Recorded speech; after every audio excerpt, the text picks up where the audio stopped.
अवधूत चिंतन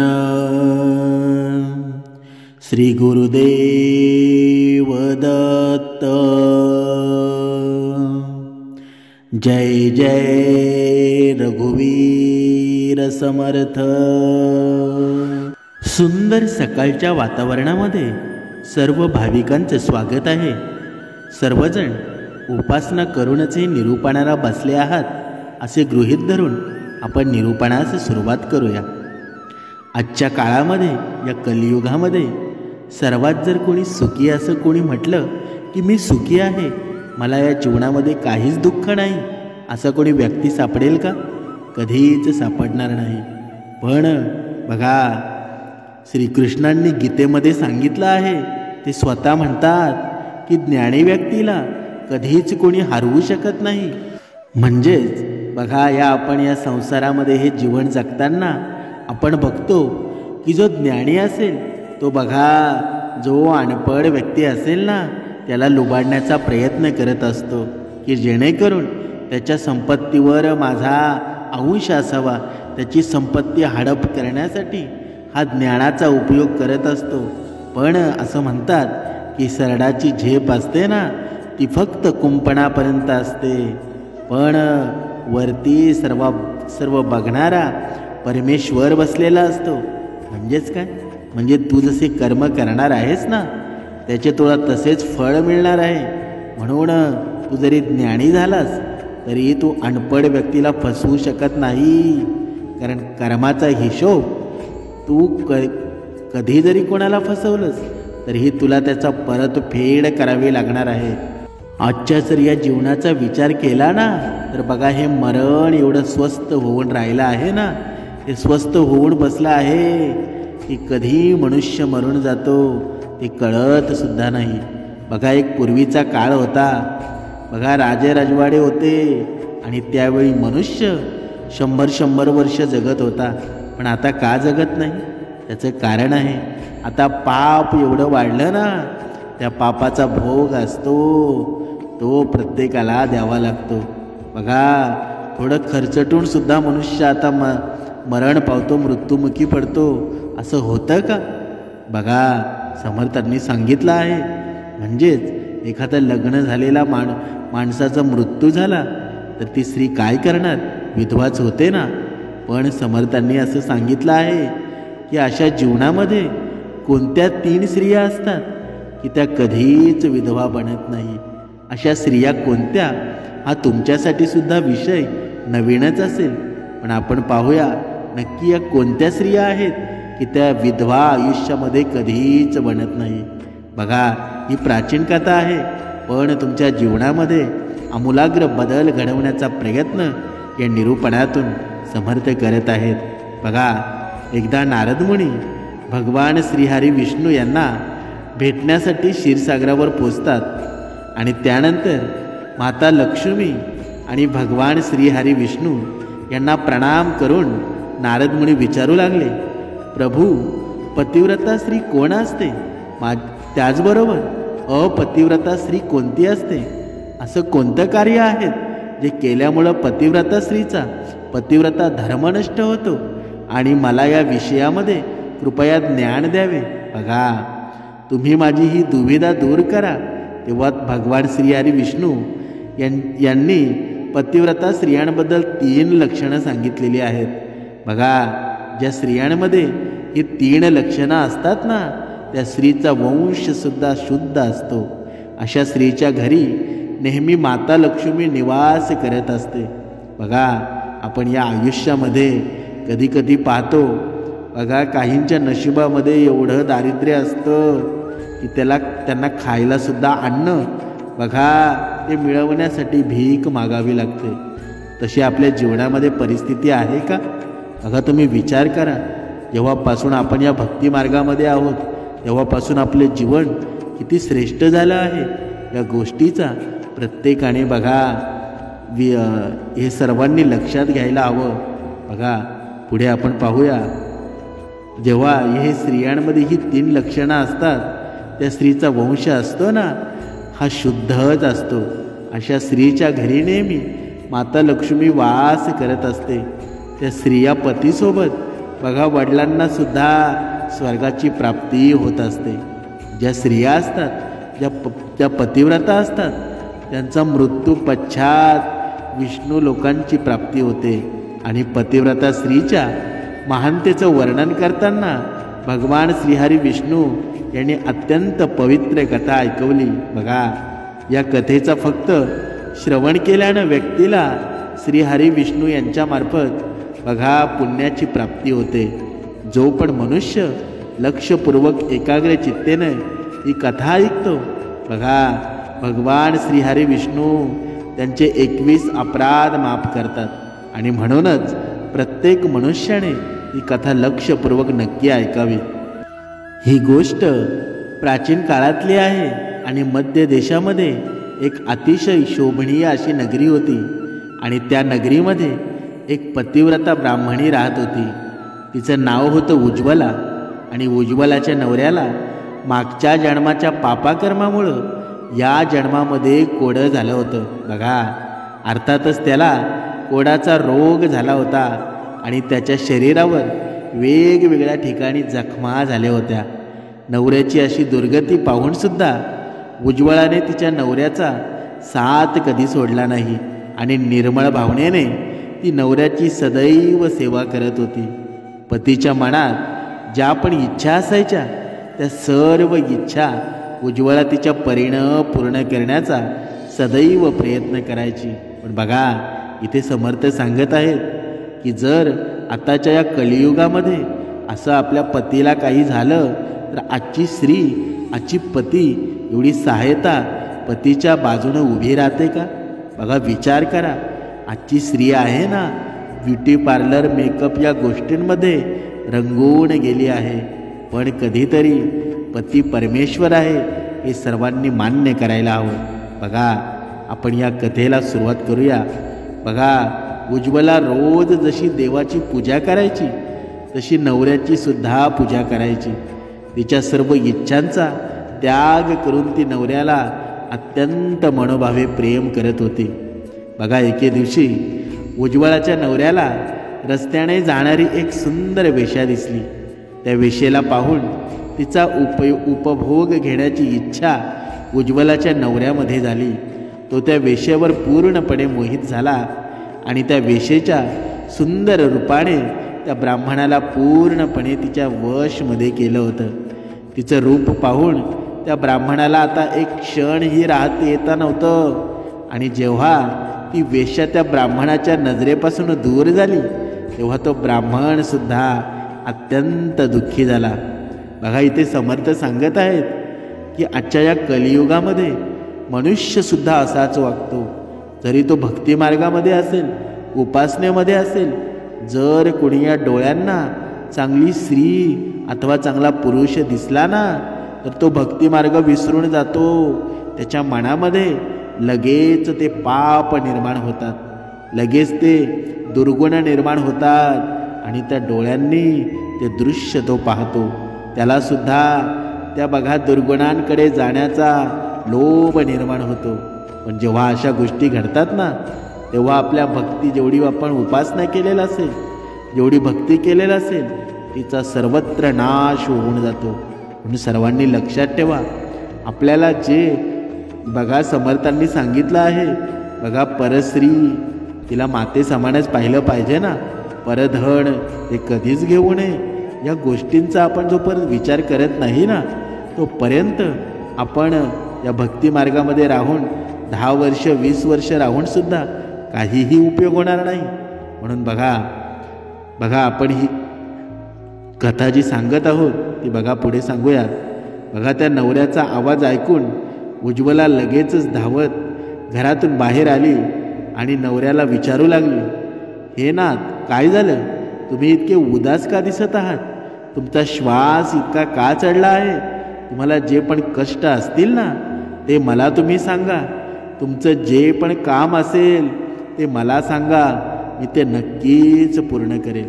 बघा, हे प्राणनाथ, एकमात्र तुम्ही माझे गुरु आहात, प्रियतम आहात. बघा, या पत्नीच्या अशा विचारानंतर बघा त्या ब्राह्मणाने म्हटलं, हे प्रिये, मला जे हवं आहे ते तू मला नाही देऊ शकत.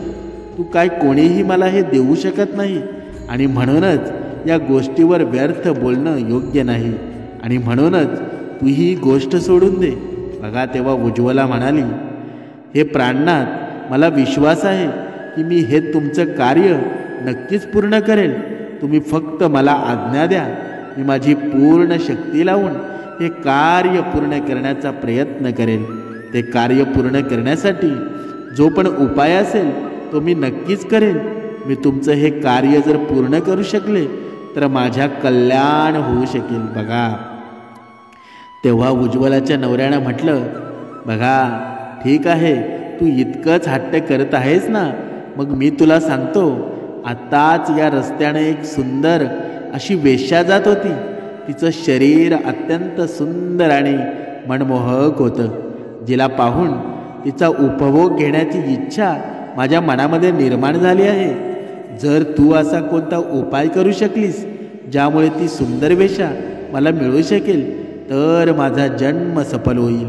बघा हे देवी, तू मला त्या वेश्याला मिळवून दे आणि माझी आग शांत कर. बघा इथे समर्थ सांगत आहेत की बघा मनुष्याला स्वतःच्या पत्नीला असं म्हणतो की मला दुसऱ्या वेश्यासोबत, दुसऱ्या स्त्रीसोबत या गोष्टी असं गमन करायचं आहे. तर बघा विचार करा, माणसाची बुद्धी किती हीन झालेली असते की स्वतःच्या पत्नीला म्हणायला सुद्धा तो कमी पडत नाही. मग अशा संसारामध्ये सुख कधी निर्माण होईल का? बघा पुढे समर्थ सांगत आहेत, बघा बघा असं नवऱ्यानं म्हटल्यावर उज्ज्वला अत्यंत दुःखी झाली. बघा कारण एखाद्या स्त्रीचा स्वतःचाच नवरा दुसऱ्या स्त्रीबद्दल अशा गोष्टी म्हणत असेल तर ती एखादी स्त्री नाराज होईल की नाही? बघा मग ती स्त्री त्या बघा पतीला म्हणाली, तुम्ही धीर धरा, मी तुमचं हे कार्य नक्कीच करेल आणि वेश्यासोबत तुमची भेट नक्कीच घडवून देईल. बघा इतकं म्हटल्यानंतर उज्ज्वलाने मनातल्या मनात काहीतरी विचार केला आणि मध्यरात्री उठून ती शेण आणि झाडू घेऊन घरातून बाहेर निघून गेली. जाता वेळेस तिच्या मनामध्ये खूप प्रसन्नता होती. त्यानंतर ती त्या वेश्याच्या घराजवळ पोचली आणि त्यानंतर तिने त्या वेश्याच्या घराच्या अंगणाला झाडलं व त्यानंतर शेणाने सारवून त्या वेश्याचं अंगण अत्यंत सुंदर बनवलं आणि लोकांचे लक्ष लागण्यापूर्वीच ताबडतोब ती तिच्या घरी परत आली. अशा प्रकारे उज्ज्वलाने 3 दिवस त्या वेश्याच्या घराच्या अंगणामध्ये झाडू मारून तिचं अंगण शेणाने सारवलं. इकडे ती वेश्या तिचा घराचं अंगण पाहून सेवकांना विचारू लागली, अरे वा, आज माझ्या अंगणाची इतकी चांगली स्वच्छता कोणी केली आहे? ज्यानं पण माझा अंगण स्वच्छ केलं आहे त्याची मी इच्छा नक्कीच पूर्ण करेल. तेव्हा वेश्याचे सेवक म्हणाले, हे श्री, घराच्या अंगणाची स्वच्छता तर आम्ही केली नाही. आम्ही उठण्यापूर्वीच कोणीतरी या अंगणाची स्वच्छता करून निघून जातो. बघा सेवकाचं हे बोलणं ऐकून वेश्याचं खूपच आश्चर्य वाटले आणि ती विचार करू लागली की असा कोण आहे जो माझ्या अंगणाची स्वच्छता करतो. त्या वेश्याची उत्कंठा वाढू लागली आणि त्यामुळंच ती रात्री झोपली नाही. तिला झोप मात्र लागली नाही. कारण बघा आपल्या पण आयुष्यामध्ये असं अचानक काही घडलं आणि त्याचा शोधच लागला नाही तर आपण सुद्धा या पूर्ण घटकांमध्ये दुभंगले जातो. तशीच त्या वेश्याची अवस्था झाली आणि अंगणाची स्वच्छता करत असतो. बघा मध्यरात्र झाली तेव्हा वेश्यानं पाहिलं की एक ब्राह्मणी तिच्या घराजवळ येऊन अंगणाची स्वच्छता करते व शेणाने अंगण सारवते. ब्राह्मणीला पाहून ती वेश्या म्हणाली, हे देवी, तुम्ही हे काय करत आहात? माझ्यासारख्या पापी स्त्रीच्या घराचा अंगण तुम्ही का साफ करत आहात? मला माफ करा, परंतु तुम्ही हे काम नका करू. इतकं म्हणून त्या वेश्यानं त्या ब्राह्मणींचे पाय पकडले आणि म्हटलं, हे पतिव्रते, का तुम्ही माझं वय, यश, संपत्ती आणि कीर्तीचा विनाश करण्याच्या मागे आहात? मी असा कोणता अपराध केला आहे की हे सांधवी तुम्हाला जे पण हवं आहे ते तुम्ही मागा, मी काही विचार न करता ते तुम्हाला देऊन टाकेल. बघा, ते वेश्याने सांगितलं, तुला जे मागायचं असेल ना ते तू मागून टाक, तुला सर्व काही मी देऊन टाकेल, परंतु तुम्ही कृपया हे कार्य करू नका. तेव्हा उज्ज्वलाने बघा वेश्याला म्हटलं, हे सुंदरी, मला धनाचा कोणताही प्रकार लोभ नाही, परंतु मला तुझ्याकडून एक कार्य करून घ्यायचं आहे. जर तू हे करणार असशील तर ते कार्य मी तुला सांगेल. जर तू ते कार्य पूर्ण करणार असशील तर माझ्या मनाला शांतता मिळेल आणि तेव्हाच मी समजेल की तू माझ्या मनातील इच्छा पूर्ण केली आहेस. बघा, तेव्हा ती वेश्या म्हणाली, हे पतिव्रते, तुम्ही लवकर सांगा, मी तुम्हाला वचन देते की तुमचा जो काही कार्य असेल तो कार्य मी नक्कीच पूर्ण करेल. हे माता, तुम्ही महान पतिव्रता आहात. तुमचं कार्य जर मी केलं ना तर माझे सर्व पाप नष्ट होतील. तुमच्या चरणांना स्पर्श केल्यामुळं मी पापांमधून मुक्त झाले आहे. कृपया तुम्ही लवकर सांगा की मी तुमची कशा प्रकारे मदत करू शकते. बघा, तेव्हा उज्ज्वला थोडी शरमेने म्हणू लागली, हे सुंदरी, काही दिवसापूर्वी माझ्या नवऱ्याची नजर तुमच्यावर पडली होती आणि तेव्हापासून ते तुमच्या शरीराचा उपभोग घेण्यासाठी व्याकुळ झाले आहेत. बघा, ब्राह्मणीचं असं म्हणणं ऐकून वेश्या आश्चर्यचकित झाली. काही क्षण ती विचारच करत होती. त्या वेश्याला एका कोडा आजाराने ग्रस्त असलेल्या व्यक्तीच्या जवळ जाण्याचा विचार करूनच खूप दुःख वाटू लागलं. तेव्हा ती वेश्या उज्ज्वलाला म्हणाली, हे देवी, जर तुम्ही तुमच्या नवऱ्याला घेऊन माझ्या घरी आलात तर एका दिवसासाठी मी तुमच्या नवऱ्याची इच्छा अवश्य पूर्ण करेन. बघा, तेव्हा उज्ज्वलानं म्हटलं, हे सुंदर श्री, मी आज रात्रीचं माझ्या नवऱ्याला घेऊन तुमच्या घरी येते आणि जेव्हा ते तुमच्याकडून स्वतःची तृप्ती करून घेतील तेव्हा मी पुन्हा त्यांना माझ्या घरी घेऊन जाईल. तेव्हा वेश्या म्हणाली, हे पतिव्रता, तू लगेच तुझ्या घरी जा आणि जेणेकरून कोणीही तुला इथे पाहू नये आणि ताबडतोब तुझ्या नवऱ्याला घेऊन इथे मी तुझ्या नवऱ्याची इच्छा नक्कीच पूर्ण करेल. बघा, त्यानंतर उज्ज्वला तिच्या घरी निघून गेली आणि तिने जाऊन नवऱ्याला सर्व हकीकत सांगितली. तिने सांगितलं की आज रात्री त्याला त्या वेश्याच्या घरी घेऊन जाणार आहे. तेव्हा उज्ज्वलाचा नवरा उज्ज्वलाला म्हणाला, हे प्रिये, मी तिच्या घरी कसं जाणार? मला तर चालणं सुद्धा शक्य नाही. मग कशा प्रकारे हे कार्य पूर्ण करू शकेल? बघा, तेव्हा उज्ज्वला म्हणाली, हे प्राणनाथ, तुम्ही चिंता करू नका. मी तुम्हाला माझ्या पाठीवर बसून घेऊन जाणार आहे आणि जेव्हा तुमचं कार्य पूर्ण होईल तेव्हा तुम्हाला मी परत घेऊन येणार आहे. उज्ज्वलाच्या तोंडून हे बोलणं ऐकून ब्राह्मण खूपच खुश झाला आणि तो उज्ज्वलाला म्हणाला, हे कल्याणी, तू एक महान स्त्री आहेस. तुझ्यापासून मी अत्यंत प्रसन्न आहे. तुझ्यामुळे माझं काम पूर्ण होणार आहे. तू आज जो कार्य तुझ्या नवऱ्यासाठी केलं आहेस असं कार्य या जगातील कोणतीही स्त्री करू शकणार नाही. हे देवी, तू धन्य आहेस. बघा, त्यानंतर रात्र झाली व उज्ज्वला नवऱ्याला पाठीवर बसवून घेऊन जाऊ लागली. रस्त्यावर बघा, मांडव्य ऋषीला राजाने चोर समजून सुलीवर लटकवले होते, परंतु ते ऋषी अजूनही जिवंत होते आणि त्यांच्या तपस्येमध्ये लीन झाले होते.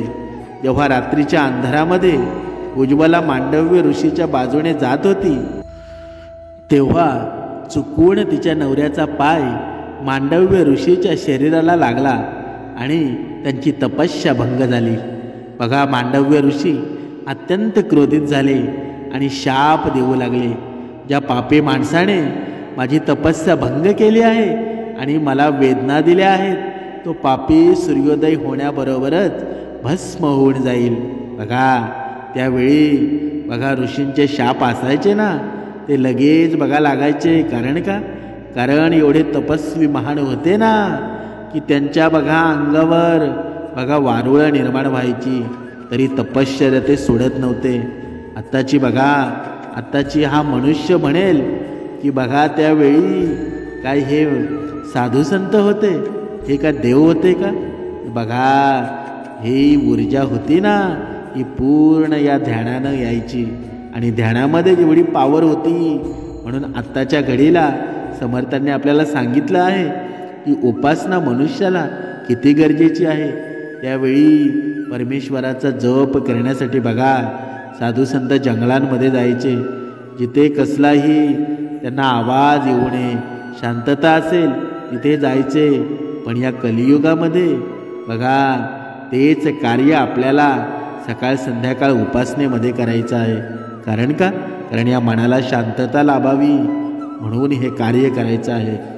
बघा त्या मांडव्य ऋषीनं शाप देतात, उज्ज्वलाचा नवरा जमिनीवर पडला आणि मांडव्य ऋषींचा शाप ऐकून उज्ज्वलाला खूप दुःख झालं आणि ती म्हणू लागली, आजपासून 3 दिवस सूर्योदय होणारच नाही.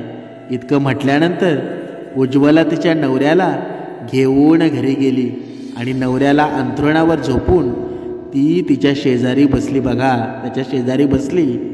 पतिव्रता स्त्रीच्या वाणीमध्ये इतकी शक्ती असते की ती जे पण काही म्हणते ते सर्व सत्य ठरते.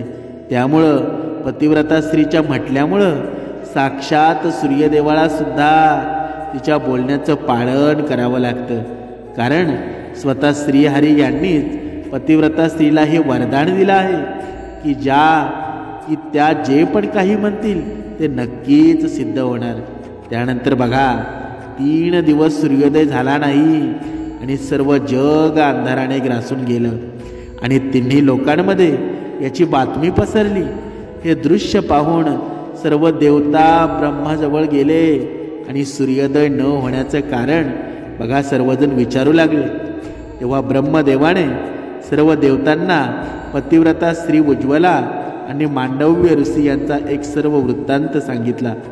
त्यानंतर सर्व देवता दिव्य विमानातून बसून ब्रह्माजींसोबत उज्ज्वलाच्या घरी गेले आणि ब्रह्माजींनी उज्ज्वलाला म्हटलं, हे माता, तू म्हटल्यामुळं सूर्योदय होत नाही आणि त्यामुळं संपूर्ण सृष्टी धोक्यामध्ये आली आहे. प्राण्यांचं जीवन धोक्यामध्ये आहे. कृपा करून तू तुझे हे शब्द मागे घ्यावे आणि सूर्योदय होऊन द्यावा. तेव्हा उज्ज्वला म्हणाली, हे भगवान, एकमात्र माझा नवरा माझा गुरु आहे. माझा नवरा माझ्यासाठी तिन्ही लोकांपेक्षा मोठा आहे आणि सूर्योदय झाल्यानंतर माझ्या नवऱ्याचा मृत्यू होणार आहे. कारण मांडव्य ऋषींनी शाप दिला आहे. मी कोणत्याही लोभामध्ये, रागामध्ये किंवा मोहामध्ये असं केलं नाही. मी फक्त माझ्या नवऱ्याचे प्राण वाचू इच्छित आहे. बघा तेव्हा ब्रह्मदेव म्हणाले, हे माते, तुझ्या नवऱ्याचं आयुष्य इतकंच होतं. तुझ्या नवऱ्याच्या मृत्यूमुळे पृथ्वीचं कल्याण होणार आहे. तू तुझ्या नवऱ्याचं प्राण जाऊ दे. बघा त्यामुळे तुला खूप पुण्य मिळणार आहे. तेव्हा उज्ज्वला म्हणाली, हे ब्रह्मदेव, पतीचा त्याग करून मला कुठल्याही लोकामध्ये सुखाची प्राप्ती होणार नाही. माझे पती माझ्यासाठी ईश्वर आहेत आणि म्हणूनच मी त्यांचा त्याग करू शकत नाही. बघा तेव्हा ब्रह्मदेव म्हणाले, हे कल्याणी, तुझ्या या पतिव्रता धर्मामुळे मी खूपच प्रसन्न झालो आहे. तू आता तुझा हट्ट सोडून दे आणि सूर्योदय होऊ दे, ज्यामुळे पूर्ण संसार स्वस्थ होऊन जाईल आणि आमच्या आशीर्वादामुळं तुझा कोड रोगाने ग्रासित नवरा सुद्धा देवासारखा सुंदर होईल. बघा इथे काही भक्तांना कोड म्हणजे समजलेलं नसेल. कोड म्हणजे बघा अत्यंत आजाराने ग्रासलेला. बघा ब्रह्माजींनी असं म्हटल्यानंतर त्या पतिव्रता स्त्रीनं थोडा वेळ विचार केला आणि त्यानंतर तिने ब्रह्मदेवांना होकार दिला. बघा त्यानंतर सूर्योदय झाला आणि त्यानंतर मांडव्य ऋषींच्या शापामुळे लगेचच उज्ज्वलाच्या नवऱ्याचा देहांत झाला. पण त्यानंतर त्या राखेतून कामदेवासमान अत्यंत सुंदर असा तिचा नवरा बाहेर आला आणि हा सर्व चमत्कार पाहून उज्ज्वला अत्यंत प्रसन्न झाली. आणि त्यानंतर स्वर्ग लोकातून एक अत्यंत तेजस्वी विमान आलं आणि त्या विमानात उज्ज्वला आणि तिच्या नवऱ्यासोबत बसून स्वर्ग लोकांसाठी निघून गेले. बघा, अशा प्रकारे ही पतिव्रता स्त्रीमध्ये या संसाराला नष्ट करण्याची सुद्धा शक्ती असते. आणि पतिव्रता स्त्रीसमोर मोठमोठ्या देवांना सुद्धा माघार घ्यावी लागते. बघा, त्यानंतर भगवान श्रीहरी विष्णू म्हणतात, हे नारद मुनी, आता मी तुम्हाला स्त्रियांचे हे 3 लक्षण सांगतो. ज्या स्त्रियांमध्ये हे 3 लक्षण असतात अशा स्त्रिया कधीच विधवा होत नाही. बघा, पहिलं लक्षण, जी स्त्री पतिव्रता असते, जी स्त्री पतिव्रता धर्माचा पूर्णपणे पालन करते, अशी स्त्री कधीच विधवा होत नाही. नंबर 2, जी स्त्री तिच्या नवऱ्याचा कोणताही शब्द खाली पडू देत नाही, नवऱ्याची इच्छा लगेचच पूर्ण करते. नवऱ्याने जे सांगितलेलं कार्य असेल ते कार्य करण्यासाठी ती स्त्री सदैव तत्पर असते, अशी स्त्री कधीही विधवा होत नाही. नंबर 3, जी स्त्री नवऱ्यासाठी कोणासमोरही माघार घेत नाही, दोघांनाही तिच्यासमोर, देवांनाही तिच्यासमोर माघार घ्यावी लागते, अशी स्त्री सुद्धा कधीच विधवा होत नाही. बघा, सर्व भाविकांनी ही कथा मन लावून ऐकली असेल, पण इथे समर्थ सांगत आहेत, या कथेमध्ये तुम्ही जाऊ नका. कारण ही कथा फक्त या मनाला चालना देण्यासाठी सांगितली जाते. पण आपल्याला महत्त्वाचं काय आहे की ज्या विश्वामध्ये, या संसारामध्ये आपण हे जीवन जगत आहोत. बघा, नवरा बायकोचा हा संसार असतो आणि हे नवरा बायकोची एखाद्या गाडीची 2 चाकच आहेत ना. बघा, एक जरी चाललं नाही तरी ही गाडी पुढे जात नाही. म्हणून प्रत्येक स्त्रीनं अथवा प्रत्येक पुरुषानं असं नाही की पतिव्रता धर्म आहे तो स्त्रीनंच पाळायला हवं.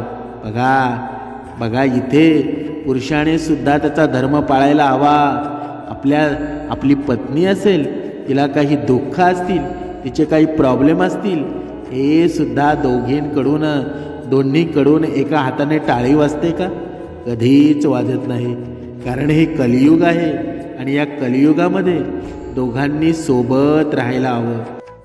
समर्थ सांगत आहेत, आजच्या या कलियुगाचा जर विचार केला की बघा, आताची स्त्री आहे, पतीच्या सोबतच ती बाहेर कामावर जाते आणि पतीच्या सोबतच बघा, म्हणजे पैसे कमवण्यासाठी तिचं सुद्धा तेवढाच वाटा आहे. म्हणजेच काय? म्हणजेच अगोदरची परिस्थिती तशी होती, फक्त पुरुषच पैसा कमवत होता. त्याच्यामुळं पूर्ण पत्नीनं बघा, पुरुषाला काय हवं काय नाही ते सर्व त्याची बघा पूर्ण काळजी घेतली जाईल. पण आत्ताचा तसा जमाना राहिला आहे का? पत्नीसुद्धा दमून येते आणि पतीसुद्धा दमून येतो. त्याच्यामुळं दोघांमध्ये प्रेम असणं खूप गरजेचं आहे.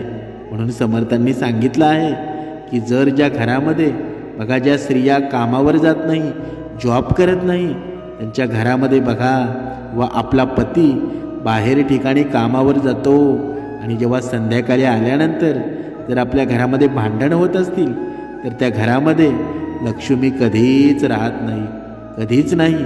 म्हणून आपल्या पतीला बघा 2 शब्द बोलताना विचार करत जा. कारण जेव्हा आपण बघा दुसऱ्यांसमोर आपल्या पतीला कमी लेखण्याचा प्रयत्न करतो ना, तेव्हा इतर सुद्धा आपल्या पतीला त्याच पद्धतीने लेखू लागतात. म्हणून आपल्या घरच्यांशी बोलताना, आपल्या पतीशी बोलताना या संपूर्ण गोष्टी प्रत्येक पत्नीनं या लक्षात घ्यायला हव्या. कारण आपणच आपल्या माणसाला इज्जत दिली नाही तर समोरचा देईल का? आपणच आपल्या पतीबद्दल आपल्या मैत्रिणींना सांगितलं की माझा पती बिनकामाचा आहे, बघा त्याचा माझ्या आयुष्यामध्ये राहून काही फायदा नाही. मग बघा, तुमच्या मैत्रिणी असतात ना, त्या 4 जणांमध्ये या गोष्टी सांगतात आणि एक दिवस मैत्रीण असो किंवा मित्र असो, बघा त्यांचा एक स्वभाव असतो, काही दिवस तुमच्याशी नाराज होणार, परत ते तुमच्याशी मित्रत्व निर्माण करणार.